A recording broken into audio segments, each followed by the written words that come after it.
One of the biggest questions I get all the time is, how do I start working with brands? Or how do I get brands to notice me? Or what do I even charge a brand if they want to work with me? We answer those questions and many more in this interview with Chris Ledford, who is a influencer manager who helps influencers and brands connect. Chris is actually the husband of YouTube creator Serein Wu, who I've had here on the podcast. And he started his career actually as a talent manager in Hollywood. And he was able to leverage that knowledge of being a talent director plus all of his experience managing Serein and other creators, and now launch his own agency. Well, hello, my name is Erika Vieira. I'm a YouTube strategist and coach, having helped hundreds of women behind the scenes through my Zero to Influence YouTube Bootcamp, my one-on-one YouTube coaching, and my strategic channel management. And on this channel, I interview well-known female content creators as well as people behind the scenes like Chris to pull back the curtain to reveal what it's really like to be successful on YouTube. So make sure you subscribe because I come out with new interviews every single week. Enjoy this interview. Mwah. Well, hello, Chris. Welcome to the show. Thank you so much. Thanks for having me. Yeah, so I've interviewed your wife before, and this is the first time having you on the show. And for those of you that don't know, Chris's wife is Serein, who is an online influencer, a YouTuber on Instagram. She's been in the business forever. And Chris is someone that I've met in person before several times because I'd go to all the influencer events. I'd meet Serein. Serein is lovely and wonderful, and her and I are friends. And then she introduced me to her husband. And now, years later, Chris himself is in the business. So I'll let you share with everybody, how you got into this whole influencer business, marketing, branding situation. Absolutely. So I came from a traditional agency background. For 15 years, I represented actors for television, film, and commercials. I was a partner at an agency in Beverly Hills, and then decided after 10 years of that, I was going to start my own firm. So I started my own company, and what we did is we represented actors, directors, showrunners, and directors for television and film. And inside of that, we also produced our own television shows. So I sold reality TV during that time. And then during that time, Serein, who was an actress, she decided that she wanted to take a break and do something else because she had been doing that since she was like 14 years old. Mm-hmm. And so she discovered the online beauty community during that time. The Michelle Pfawns of the world were really, really popular. And so she would upload a video on YouTube and then she would take it down. And then she would upload a video and take it down. And she was so nervous. She was like, I don't want anybody to see it. It's so bad. And I was like, why don't you just leave it up?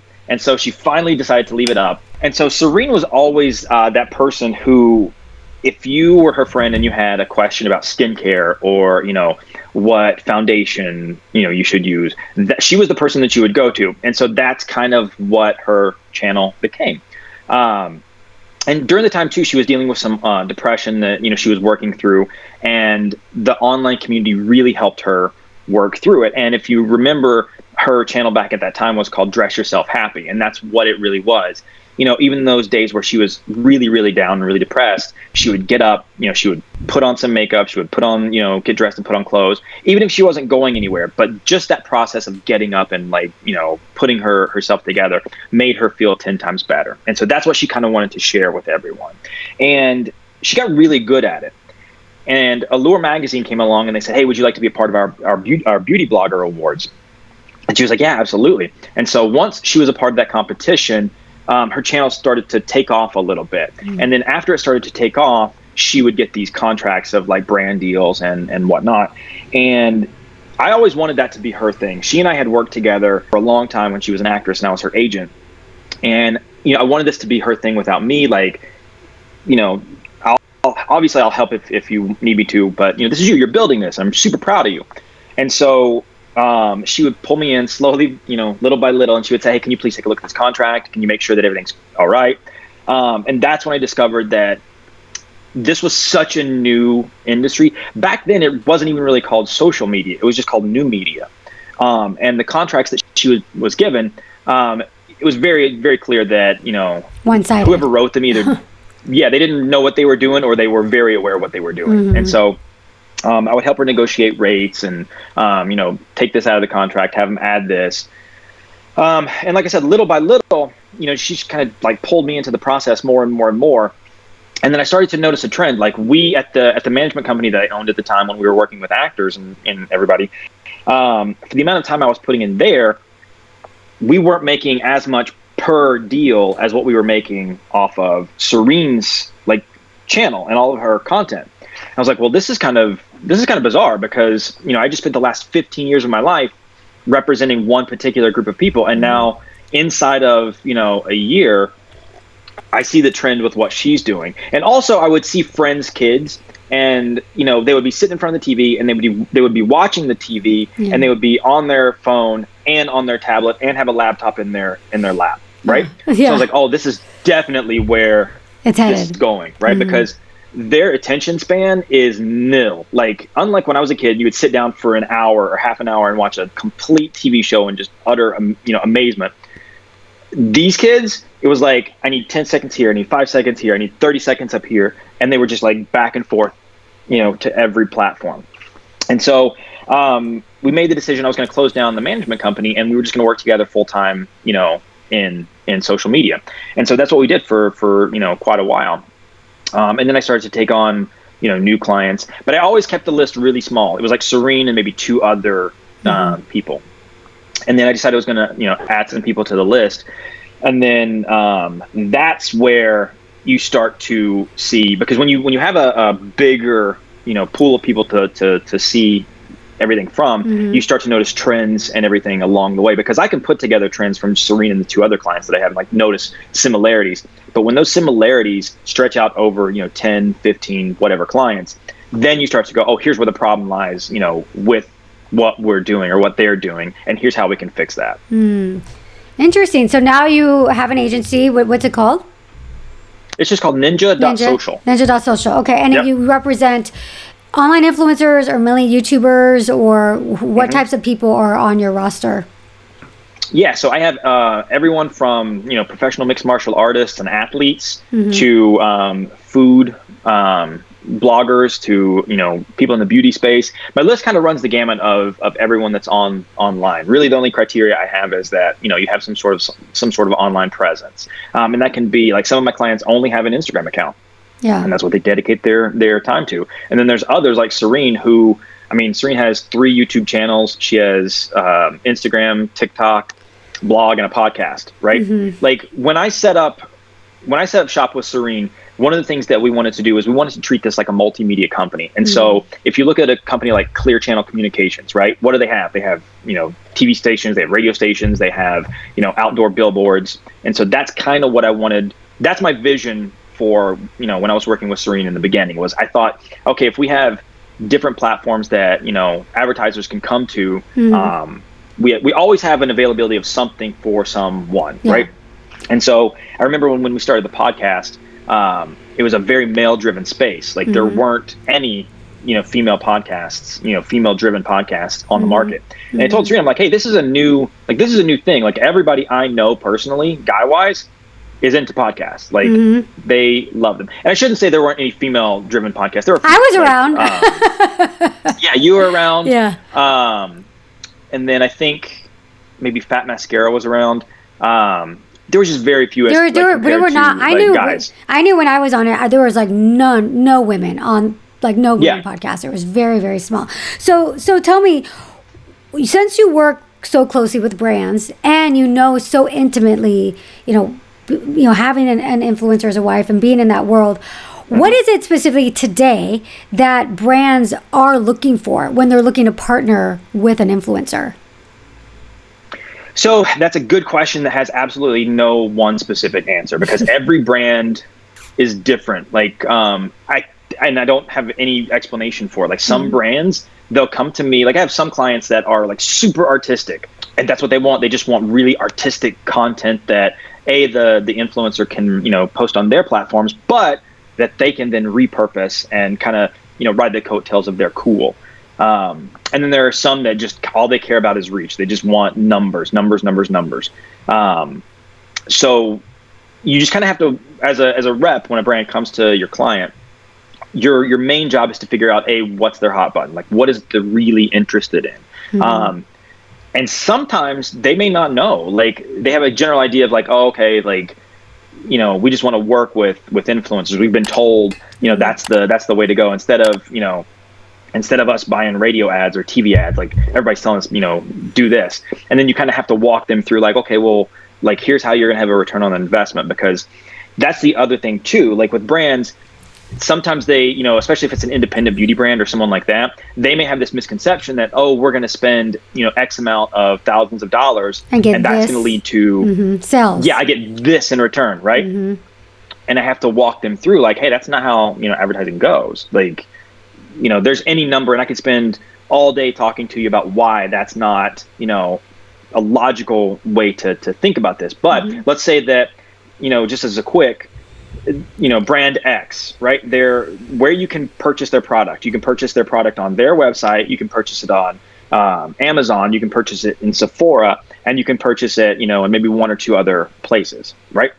So if they come to my client and they say, hey, we're going to give you this trackable link that you're going to embed into your content, and then that's how we're going to judge the success of this particular campaign. So you as a viewer, you come to my client's YouTube page, you decide that, oh, wow, that's a cool looking, you know, foundation. Maybe I'll try that.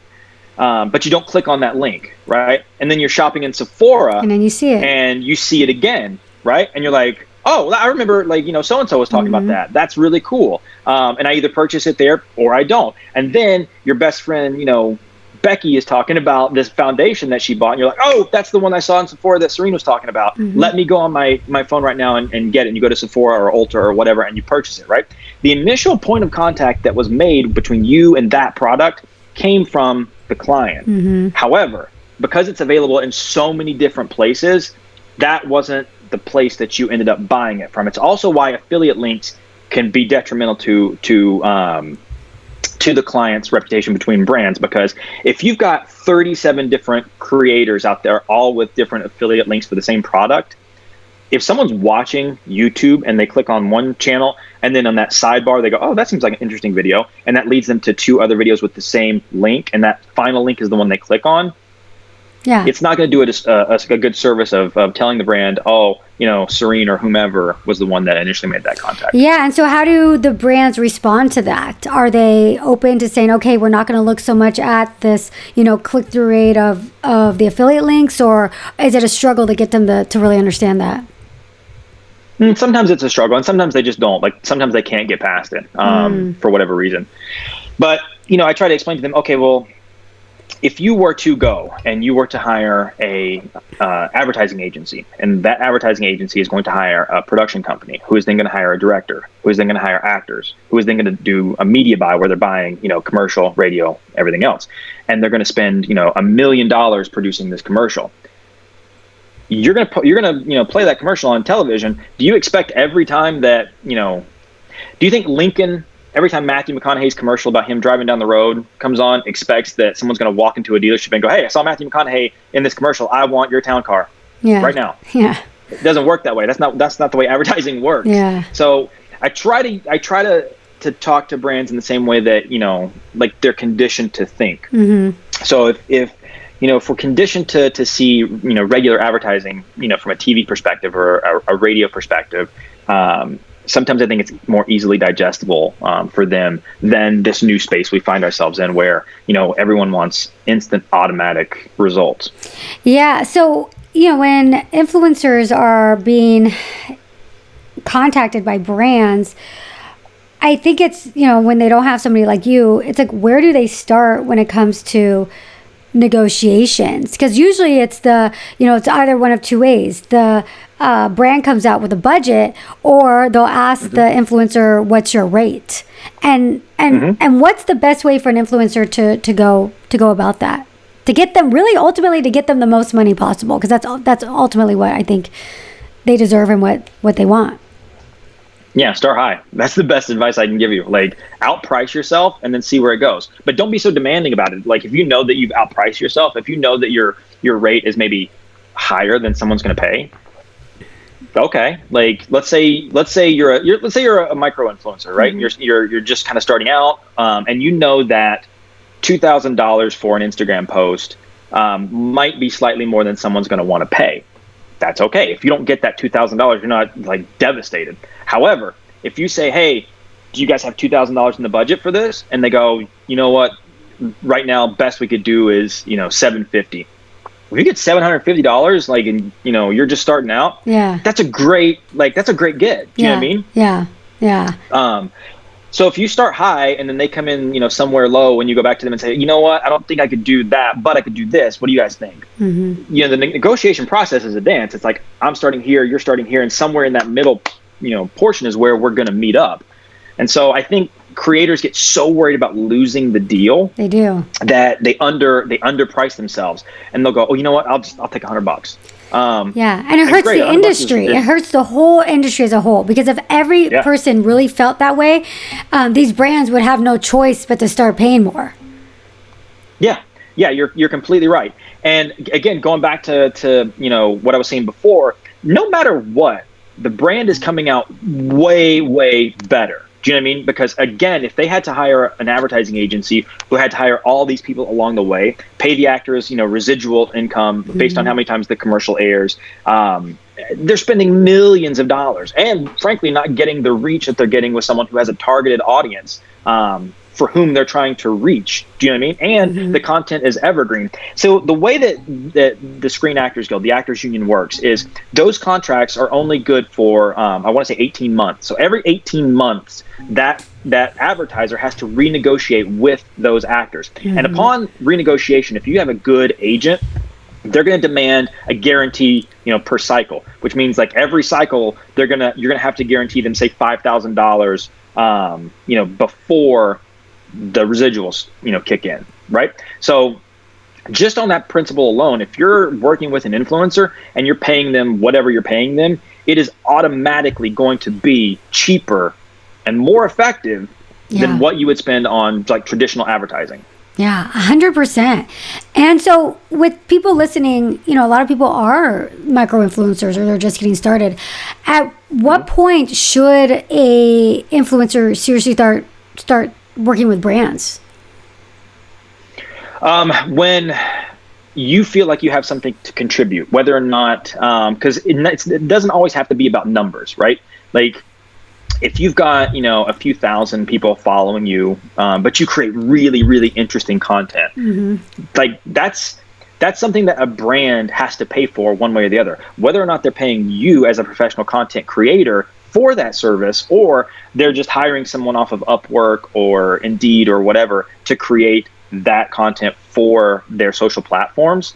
They're paying somebody. It might as well be you. Do you know what I mean? So like there's any number of ways to monetize your set of skills doing this. And I advise people to do that all the time. Like if you want to do this full time, like, and work for yourself, like, I mean, this, like, you're going to have to figure out ways to do this. It can't always just be about, oh, I'm going to do brand deals and that's how I'm going to make my money. You got to get creative. And so if you've got something to offer, like you really, really know how to, use Photoshop, or you really know how to use Premiere Pro, and you can offer that brand like creative services, that's something that they're going to hire someone to do. And frankly, it's cheaper for them to hire you on a 1099 basis than hire someone in-house to come in, weekly, pay them a weekly paycheck, payroll taxes, do all these things, when they could just literally pay you on an as-needed basis. And you can say to them, hey, look, I tell you what, for $2,000, I'll give you, X amount of posts per week, and make sure that your Instagram always has, because that's the way you beat the algorithm, right? Like you want to continuously post. So if you're a new brand, or if you're a brand at all and you want to dominate, Instagram, and you want to really get your message to as many people as possible, post more. And the only way you can post more is if you create it yourself or you pay someone to do it. So my advice to micro influencers or creators who are young in their process is be relentless in pursuing what you want to do, because the only way for you to do this full time is to create content. That's what you do. Yeah, and it's so true, because I think a lot of micro influencers get lost in the fact that, oh, I only have so many subscribers, or I only have so many followers, and I said the same thing you say. It's like, and that's why I always tell people, though, don't put the cart before the horse. Don't think you can work with brands before your content's really good either. So I see people doing the other way. Like they're all about, I need to work with brands. I'm like, but let's work on your content first, because if your content's not that good, it doesn't matter, where you're at. you need to give something of value. And the best way to give something of value, if you're small, is to create really good content. So I see both ways. I see people, most of the time I see people putting the cart before the horse and going after and thinking about brand deals. Before, I was like, no, you should be thinking about actually like learning how to do Final Cut Pro better, or learning Photoshop better, because that's going to get you so much more in the long run. So Chris. Yeah, absolutely. Yeah. So I want to shift gears and talk more specifically about numbers. So, and that's the other questions that I get all the time. It's like, well, I'm a small influencer and I don't know how much to charge. I have this brand coming to me and I have, 5,000 subscribers on YouTube, and they want to know my rates. So I know you said like, start high, but being somebody that negotiates with brands and influencers a lot, like, what are the rates that you're seeing? Are there brackets that you go through, like 0 to 2,000? It's about this range and that range. What are you seeing out there? Yeah, so this is actually a really great topic, because that's the number one thing that when brands come in at, they always think they can lowball someone based on numbers, right? But let me give you an example. So let's say we have 2 clients. Each client has 2,000 subscribers on YouTube. Right? One client has an audience who predominantly exists between the 12 to 17 age bracket. The other client, actually, let's put it to you this way. One client with 12 to 17-year-olds, they have 10,000 followers. The other client has 2,000 followers, but predominantly their audience exists between 25 and 54, right? So even though the one client who has 2,000 followers, they have 2,000 followers, so the other one has 10,000. Even though they have 2,000, and that's less, they're more valuable to a brand than someone who has 10,000 or 20,000 or 50,000, but it's only 12 to 17-year-olds. Why? Because the 25 to 54-year-old has a better chance of buying that product because they have a job, they have disposable income, they're the ones with the purchasing power. Now, that's not to say that someone who's 12 to 17 doesn't have influence over, what their parents may spend money on, but it's just not going to be as free as someone who can literally click on that link or go to the store or whatever and purchase that product right now. So you have to first identify, there has to be a balance between, the creativity and who you reach and who you want to reach, and then your goals for, working with brands. Because if you're creating content that's predominantly for a younger, base, you have to kind of anticipate you're going to need a little bit of a higher numbers to, for brands to pay you big bucks versus someone who has an older audience might need to. Now, as far as numbers are concerned, there's no set number that a brand is going to come to you and say, well, you have X amount of followers, so we're going to pay you this. I literally see every day, all across the board, two brands in the same day come to the same client. One may say $10,000 for a YouTube post, and the other one may say, well, based on this, I'm going to offer you, $2,000. And there's also things too. And I don't know if this falls into the category that you wanted to talk about, or you wanted to save this into a different part of the conversation. But there are a bunch of other factors that go into those numbers and negotiations that have nothing to do with the actual amount of subscribers that you have. For example, if an advertiser is working exclusively with a creator on YouTube, right, and they want that YouTube creator to turn off their monetization of that particular video for 30 days, meaning for 30 days, they are the only advertiser in that video. YouTube won't, embed any advertising in, the content. So the audience member is not disrupted within, how they consume the content. Okay, you're going to have to pay for that, because now you're taking money out of my pocket as far as how much I would make, within the AdSense. So you're going to have to supplement that. You're going to have to come to the table more than that. Or do you want an exclusivity on the content? Meaning, do you want for 7 days before and 7 days after we post this, for me to not work with any other brands whatsoever? Anything extra costs. Are you finding that brands are asking for things like that, to have the YouTuber turn off their ads, or, what you mentioned? Yeah, I brought that up because it literally just happened today. Oh, really? And what happened? Yeah. It's funny because, well, first of all, you have to talk to the client. Are you okay with this?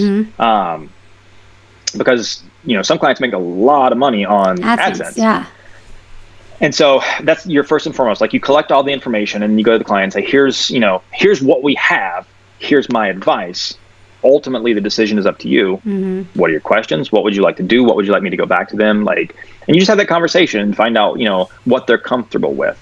If they're comfortable with, I'll turn my AdSense off. Okay, then it's on me to get as much money as possible, as a result of that. So it's interesting to see the trends and the changes on what, as we all kind of move forward in this space, what brands are going to ask for as far as what they think is going to make that content, the most profitable for them, or what they're going to get the biggest return for their investment. Along the way. And it literally, the exclusivity thing, turning off monetization on AdSense, there's so many different things that they ask for. They ask for view guarantees, I heard that, yeah. Say on YouTube, where you have to guarantee within 30 days that that video is going to hit this amount of views. If not, you have to make good.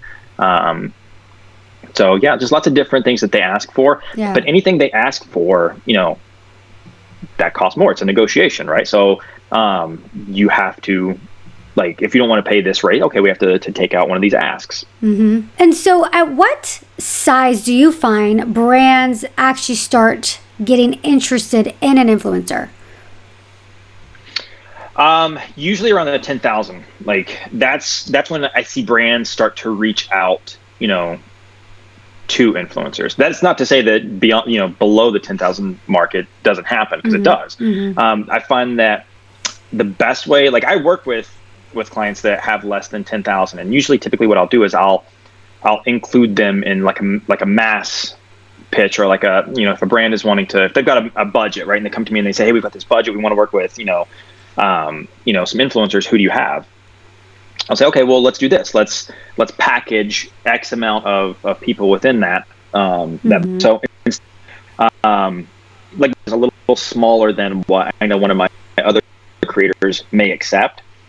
Let's go with 5 micro influencers, or 5 smaller creators, where we can kind of achieve, a bigger reach based on the amount of people that they collectively have together, right? So it kind of touches on why it's important to maybe have a representation, versus just going at this on your own. Yeah, that's interesting. And so do you find that brands are actually going for that? Sure. Some do. Again, it really depends on the brand. Some will be like, oh, that's a great idea. Let's do that. If you've ever seen the movie Moneyball, with Brad Pitt, it's kind of that philosophy where we can achieve, great results, based on the amount of people we have collectively, versus, just putting all our eggs in one basket. Yeah, definitely. And so what are the, for some of the creators that are kind of doing it on their own, without a manager, without someone like you, what are some of the mistakes that you're seeing them make? Undervaluing themselves and their skills, first and foremost. That's a big one. Undercharging, not knowing when to say no, or when to walk away from the table. Because, you put a lot of time and effort into this as a creator, you don't want to be hindered by other things, giving away content, in perpetuity forever.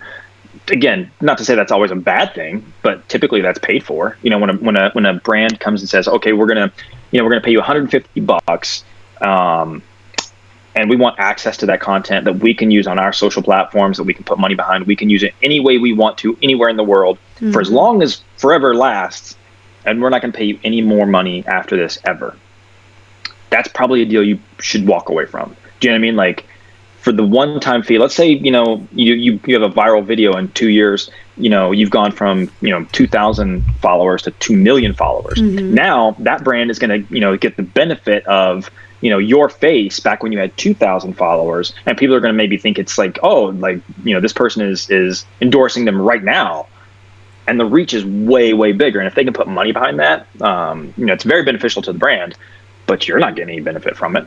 Yeah, definitely. And so going back to when brands really first start to take notice of creators, you said at around 10,000 subscribers. I know you said it varies, but what is the range that you're seeing brands coming in at around that size that they're offering creators? So brands will come in, let's say I have a client with 10,000. So brands will come in and they'll say, hey, we want to, and it depends on the platform too, right? So YouTube is obviously a more valuable platform than say like Instagram. And even within Instagram, that's another mistake I see creators make too, is not separating, the parts within the platforms that they can use, because, an Instagram story should cost different to an advertiser than, a reel, because, it's 24 hours on there versus, on your feed. A dedicated YouTube video should cost more than, say, a piece of integration that you put into a different video. Like, there's different ways to monetize your platforms. But for this example, let's say that someone's got 10,000, followers on Instagram, right? The brand may come in and say, hey, we're looking to work with, this creator. Can they do it for, $500, $750? That may be their opening, point. And then it's up to you as the creator, or it's up to your representation to come back and say, no, here's why they deserve more money. And that could be anything from like the value of one of their 10,000 is worth more than, 10 of someone else's followers. So what we try to typically do too is we try to have some sort of numbers to back that up. So if I have a client who we know has worked with a brand in the past, I try to collect those numbers and see, okay, well, we did this for the brand in the past. And so I can go to that brand and I can say, look, I can't tell you what brand that this was, but here's an example of what we did in the past, and these are the numbers that we did for them, and this is why it's justified that we're being paid for this. And it's also not about just, what you're getting in this moment, but that content is evergreen. It's living there, from here into eternity. So you're going to have someone in 2 years find that content that, doesn't find it today. So you just try to price things out based on not just what they're going to have in this moment, but what's going to happen, 6 months from now, 12 months from now, 24 months from now, because again, that content's going to be there pretty much forever. Yeah, you mentioned a little bit earlier about, YouTube being more valuable than Instagram posts. Are there certain platforms that are more valuable than others when it comes to how much they can charge for a piece of content? Absolutely. Yeah. So YouTube, I find, is absolutely the most valuable. Instagram second. TikTok, ironically enough, and again, this is just based on what I'm seeing. TikTok, for whatever reason, has not been a place traditionally that I've seen that advertisers are willing to spend a lot of money on, like a single piece of content. Now, there are ways to get that up. We can do some sort of like, multi-part deal with the brand where they're paying for, more money for more pieces of content. But just off of like one piece of content, TikTok has, to me, not broken the barrier of like, this is what it's worth. You have to have, like millions upon millions of followers on that particular platform from, like, in my perspective, to have brands pay, what you're worth. And I don't know why that is, to be honest with you. I think it may be perceived as like a younger audience. Blogs are really valuable. Again, that helps a brand with their SEO. That's another thing that we talk about a lot too with brands. Is like, hey, look, in addition to like what, her readers are going to, see, this also pushes you up in the SEO portion of like your particular website, your brand, because we're going to backlink those, your website, into the post, and you're going to benefit from that, in terms of like Google searches and things like that. Podcasts have become like super, super valuable. And that's the thing too with, especially in like the beauty space, there was a time where you would see creators get a lot of backlash from followers for taking a sponsored deal. Like, oh, you're talking about this and it's sponsored. Well, it must not be organic. It must not be genuine. You're just doing this for a paycheck. It's really weird that same creator like could do that same, deal with that same brand over on a podcast, and they don't have necessarily that same backlash from listeners. And I think that's probably going back to like a mental like conditioning of like, we're so used to listening to radio, and like along with radio, ads come in that. And I think that it's funny just to me, like the psychology of a follower, the psychology of someone, and what, they will respond to. And I think that's also why podcasts are a little more valuable sometimes. Yeah, that's interesting. Well, you've given us so much great information. Is there anything that I didn't bring up or ask that you feel like that our listeners and viewers should know about when it comes to brand and negotiating with brands? No, just, like stand your ground. Be pleasant. Obviously, like nobody wants to work with a jerk, right? Yeah. But but know your worth. Like, and it's okay to walk away. It's okay to say no. Like, no one's gonna like blackball you from any industry. No one's gonna like prevent you from whatever. And just because you don't work with them today doesn't mean that you won't work with them in the future. And keep in mind, no is the most popular word or the most powerful word in the English language, because when you tell someone no, like, they're gonna want it more. That's just, human nature. So don't be afraid to say no. Don't be afraid to just say, look, like, I don't think that this is the right time for us to work together. We're too far along or too far apart in, our negotiation. I want this, you want that. I don't think we're going to reach a middle number. So why don't we put this on pause and let's revisit it, in 6 months. Let's revisit it in, a year or whatever. I'll keep your contact information. Yeah. Please keep mine. Or don't be afraid to think outside the box. Like, maybe a brand comes to you and says, we can offer you, $250 for this post. That's based on your numbers. That's all we can afford to do. Okay, well, I'll tell you what, how about I do that? I'll do, the one post on my account for you, but I'll create, 3 additional pieces of content that don't have my face in it, that you can use for, your repurposing purposes. Like you can, buy Facebook ads with it, or you can, do whatever you want. It doesn't have my face in it, but it's just really cool content that you can use. And for that, pay me $1,000, right? So now you've taken that $250 offer to $1,000. You're getting to do what you would have done anyway, which is create content, and all you have to do is post once, right? So everybody wins. So think outside the box. Like, don't be afraid to like say, that's not what I want, but here's what I want. Yeah. And just see what they say. I think too many people, like you mentioned earlier, are afraid of losing that deal or that opportunity. And I think for a lot of them, it's just almost like an ego thing. Like, well, I want to have a brand. I want a brand sponsoring me. And so they're willing to do it even at a cost that just makes no sense. But I love how you preach, stand your ground, because I think it helps the entire industry. I think if everyone decided, hey, no, like, as a creator, I don't care how small I am, I'm not taking less than, I don't know, $500 or whatever it is, it's going to elevate it for everybody, right? So, and brands will have to step up. They're going to have to if influencers start wising up to their worth and their value. So, Chris, thank you so much for sharing all of that. I know this is hugely informative to all of our listeners and viewers. And where can they find you? You're not, I can't tell what channel. I'm not going to send them to Serein's channel. Where can they find you if they want to maybe talk to you about, working with you, or have some questions for you? What's the best place that people can find you? Yeah. So, I'm on Instagram. I like to let my clients take, forefront. So I don't really post on Instagram too much, but they can absolutely find me on there. It's just _ninja.social_. Or you can email me, chris@ninja.social. I'm happy to help. I'm happy to, look at, like, if you're someone that is thinking about, like, oh, maybe I should consider representation, shoot me an email, like, send me a direct message on Instagram and let's have a conversation. Maybe if I can't help, I can at least point you in the right direction, as far as like what the next step would be for you and how to handle brands and things like that. But reach out. Like, don't ever be afraid to reach out to someone, whether it's me or whether it's a brand. Like, if you discover something and you like that product, reach out to that brand and just say, hey, look, I bought this and I really love it. Would you guys consider, working together in some capacity?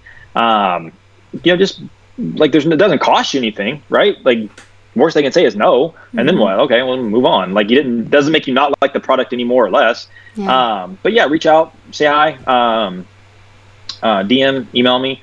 I don't have a YouTube channel. I mean, Yeah, you're the behind the scenes guy. So I'll put all of your information in the YouTube video. I'll put it all in the description and in the show notes for the podcast, so that people do want to reach out. They got your info. So Chris, thank you so much. This was such a informative, and I love talking brands and money and all this stuff. So it was fun for me too. Absolutely. Thanks for having me. I really appreciate it. Awesome. Thanks, Chris. Bye. I hope you enjoyed that interview and you learned a lot from it. Now, if you have a YouTube channel or considering starting a YouTube channel that you're serious about growing and you want the best of the best when it comes to personalized feedback, advice, and up-to-the-minute YouTube strategy, then consider my Zero to Influence YouTube Bootcamp for women. I have been running this bootcamp since 2018, and we have hundreds upon hundreds of very successful students that have gone through the program. And I can go on and on about the YouTube bootcamp, but I want you to hear it directly from some of the women themselves. I feel so lucky that I got to do Erika's bootcamp. Before I joined the bootcamp, Before joining Erika's bootcamp, my channel was all over the place. I didn't know what I was talking about. I would hear people say that I need to find my why and my voice and my audience and understand my target audience, but I never felt like I really understood what that meant. Erika helped me come up with YouTube video ideas. She helped me with consistency. She helps me to interpret my analytics. I started with 12,000 subscribers and now I have over 50,000 and it is growing rapidly. My channel has grown almost 100,000 subscribers. I definitely wouldn't have gotten to this place in such a short amount of time without Erika's bootcamp. What makes Erika special is that she has been talking to and analyzing YouTube channels for years, and that has given her this bank of knowledge to pull from.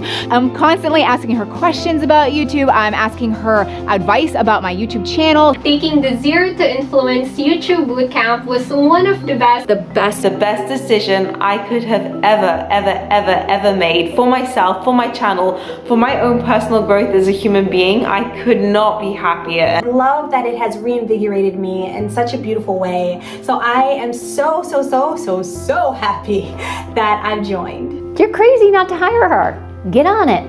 All right.